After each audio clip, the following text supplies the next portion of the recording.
Thank you for joining us today. I'm with educator, author, and lecturer Chet Bowers. We are continuing our discussion on the metaphorical nature of language and the written word. Chet reminds us that words have a history and that much of that history is not recognized. This is especially relevant in the modern world where long-held beliefs, still encoded in language and the written word, can be obstacles to addressing the challenges that face us today.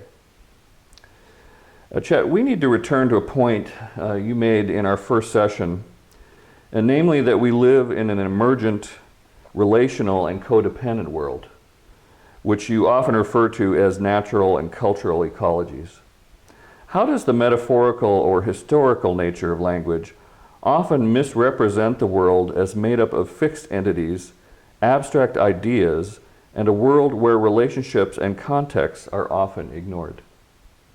That's an important question, and it goes to the heart of this whole discussion of whether our ecology of language that we now take for granted is adequate for understanding the changes in the world over the last 500 or so years. The problem is that words, as explained earlier, encode the thought processes of earlier thinkers who settled upon analogs. And the best example of that is the analogs that frame the meaning of the word woman, or the meaning of the word environment, or the meaning of the word individualism or progress, and how vocabularies have evolved out of these image words, these root metaphors that affect our relationships and understanding of the world. So the key issue here is that what we take to be our own thoughts are to a very large extent a taken for granted reenactment or reconceptualization of earlier patterns of thinking that did not take into account environmental limits or other cultural ways of knowing. The best example of this would be the history of Western philosophy. What they gave us were abstract accounts of a reality that was not part of anybody's cultural experience. They gave us a tradition of thinking in the abstract that was ethnocentric and did not take into account environmental issues of their day. Keep in mind that part of the purpose in exploiting the New World was to acquire resources that have been overused in European countries. Chet, can our lack of understanding that we live in an interpreted world be traced to our over-reliance upon print-based cultural storage and thinking? One of the things that needs to be taken into account in terms of print storage, and here we're talking about what we read, the data we encounter, even the way in which print-based consciousness shows up in our tendency to think and communicate with each other in a highly abstracted language where there's no sense of context, no sense of the relational world that we're in. What we have misunderstood, and universities and public schools are prime promoters of this misunderstanding, is that the author sees and writes about what his or her language enables him or her to see and understand. And when the author lacks the vocabulary and other interpretive frameworks, they tend not to write about those aspects of reality. So there's a continual tendency to assume that what is in print is objective, and that it can be reified, that is, it can be given universal status. We can lose sight of the authorship. So in terms of print and now data, we have to ask the question, what is the interpretive framework of the writer or the data collector, and what is it, given their socialization to a language that encodes past ways of thinking, what is it that they have missed? What is it that they've misrepresented?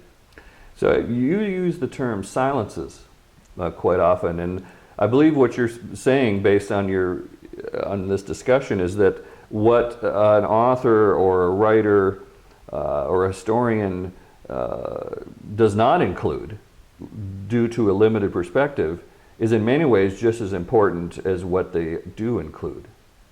Oh, that is a really important summary, Kurt, of what the problem is. The silences that surround the notion of progress. I mean, we have all of these examples of progress and all these supporting vocabularies about change, innovation, new ideas, and so on. These are all connected to this linear notion of progress. But one of the silences is that traditions are important, particularly now that the computer revolution is overturning so many traditions, such as privacy and security from being hacked and government intrusions into our lives. So what are the silences in terms of individualism, tradition, mechanism, progress, even evolution as a root metaphor? And that is, how do we live more interdependent lives based on practices that are less dependent upon a monetized world, less environmentally destructive?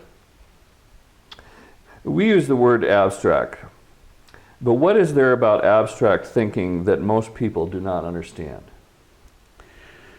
Well, it's like most of our words that are conceptually understood in the abstract, and where we string them together and they seem to make sense of a world.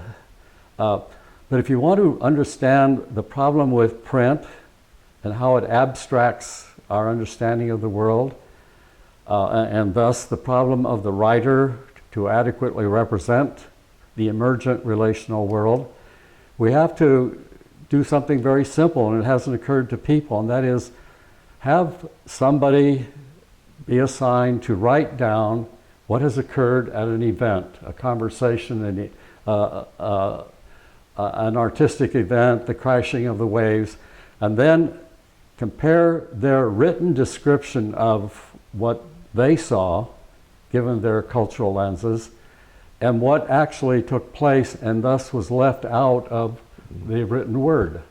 And I think you'll see that the abstract is very limited in terms of dealing with context, and context is this ecological world we live in. Now, you've recently written that indigenous cultures with ecologically informed wisdom traditions, cultures that view the world as emergent, relational, and codependent, did not encode their knowledge in print, but in the face-to-face world of the arts, ceremonies, narratives, ritual and oral traditions, and in careful long-term observations of their natural ecologies. What are the implications for thinking about ecologically sustainable educational reforms today? Well, one of the things we need desperately, as more of our lives are reduced to data and collected in data banks by government and corporations, is an understanding of what is wisdom. How do we engage in relationships that strengthen communities in terms of moral reciprocity and social justice? How do we live in less environmentally destructive ways? Now, what is interesting about the indigenous cultures that have developed these wisdom traditions is that none of their ideas were put into print. They were passed along not as abstractions, but as the moral values, the wisdom of the previous generations was encoded and reenacted, part of embodied experiences in the arts and ceremonies, in the use of technologies, and so on. In other words, they were closer to their environment, not operating in an abstract world, although their mythopoetic narratives provided a conceptual overview of what the world was about. But the practices were not passed on through print. If you pass it on through print, then every individual can interpret it. For example, Aldo Leopold's land ethic is very clear. It's only a sentence or so in length, but then it's dependent upon each individual's, quote, individual's interpretation of how seriously they should take the land ethic. And we have many insightful, thoughtful people who are laying the basis of wisdom in our culture, but they're all interpreted, but their interpretations are within a larger ecology of competing ideas and values. That is the consumer culture, the culture of individualism, the culture of infinite progress.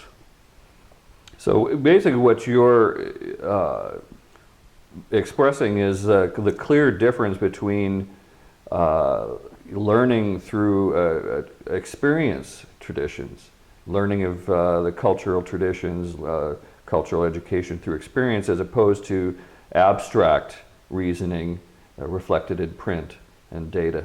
Is that correct? Well, it's not that print and abstract thought serve no useful purpose. They're not entirely destructive. They're very important within certain contexts. But we need to understand the importance of the context in which they're being used, and that they're only a fragment. They only represent a fragmentary understanding of the world, but that may be a very important fragmentary understanding. For example, in looking back at the book of Genesis and Moses' representation of God's commands for how humans were to live, it's important for us to be able to think reflectively about what did he leave out? What was there in his tribal traditions that left him saying that we should ignore the spiritual world, the sacred world of the indigenous cultures? And here's where language plays a role in the history of Western thought. We viewed these people, these indigenous people, who had developed this knowledge of their ecosystems and how to live within them. We called them pagans. We called them savages. We called ourselves part of a civilization, part of a rational world. Well, this totally misrepresents how people were living in the world, and it misrepresents how we're destroying the natural systems we depend on while calling ourselves civilized. So here's the interplay of how language misdirects us. And to cite a more recent example, thinking of corporations as individuals is an example of a basic misconception driven by an ideology that has huge consequences. And yet, maybe if public schools and universities had taught students to understand something about words having a history, and when metaphorical thinking works and when it doesn't, maybe we'd be much further along. But isn't it difficult for educators and students today who know they are going to be tested based on information exactly as written in textbooks or showing up as data on a computer display, to apply a more critical eye to the outdated and misleading concepts encoded within that information? What would be their motive for doing so? Well, this is a huge problem, because more of education, both at the public school and university level, is now mediated by the digital revolution. And the problem is that we have teachers who are largely unaware. My wife doesn't like me to use the word clueless, but I think that's the best word. About the fact that words have a history, they encode earlier patterns of thought, that we learn to use these words as though they're our own thoughts because of the taken for granted nature that we learn our own culture. So we're in a double bind. How do we get across the idea, the understanding that our words have a human origin, a cultural origin, and that what shows up on the computer screen or in a book is the thought processes of an author. It's the mind meeting the mind of the writer and of the person who creates the computer software program. So the double bind is that we're reinforcing a mindset that is increasingly indifferent to that things have a history. And this is part of what an ecology is. An ecology has a history. It has its present forms of interaction influenced by that history, and it has implications in terms of the survivability of that ecological system, whether it's a series of plants or of animals or of people or of larger systems dependent upon the natural world which is being exploited today. And these aren't abstract concepts. We're talking about very real biological relationships, the environment, relationships to people and cultures throughout the world. Thank you, Chet. This concludes the third session of our discussion.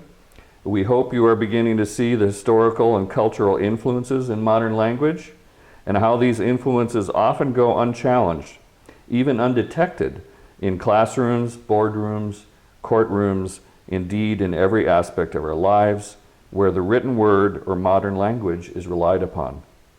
Please continue to join us in the months ahead for further discussion. In the meantime, this is Kurt Chafee speaking for Chet Bowers, reminding you that words do have a history. Thank you. Thank you, Kurt.